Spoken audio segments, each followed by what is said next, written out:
Hello, Chris Green here with the Flood Insurance Guru. Today we're here in Nashville, Tennessee. We're talking about the historic flood of 2010. Now, we want to briefly talk about what happened in 2010, how some things have changed, how some things haven't changed for the good, and what's being done to help minimize the risk for flooding in Nashville and surrounding areas. So let's talk about that flood. In 2010, basically 13 inches of rain was received within a 36-hour period. You had a river that rose 50 feet.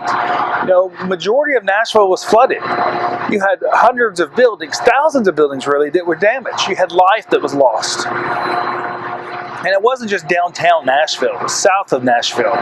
All these different areas were impacted. So what's happened since then? Well, a lot of mitigation efforts have been put into place in Nashville. The redirection of water back into the Cumberland River.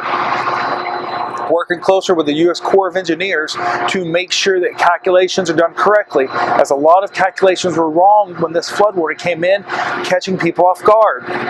Now, one thing that was shot down was a flood wall system in downtown Nashville here on First Avenue.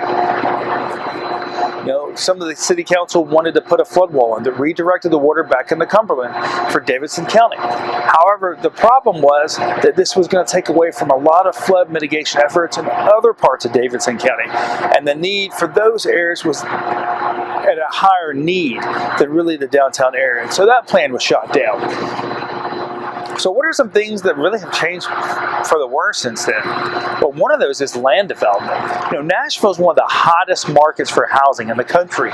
You've got hundreds of people moving here every single day. And so you've got housing that's just booming, not just in Nashville, Brentwood, Franklin, Mount Juliet.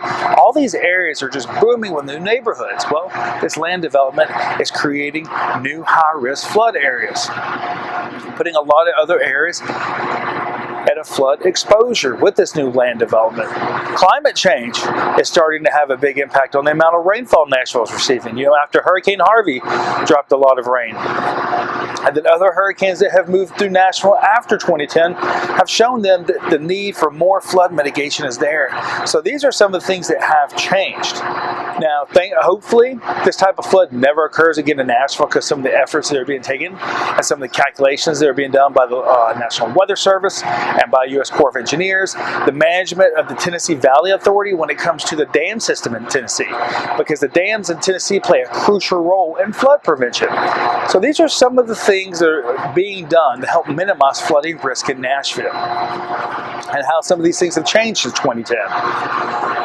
So if you've got questions about maybe what has been done, or why is your flood insurance premiums not going down in Nashville, then please reach out to us. FloodInsuranceGuru.com.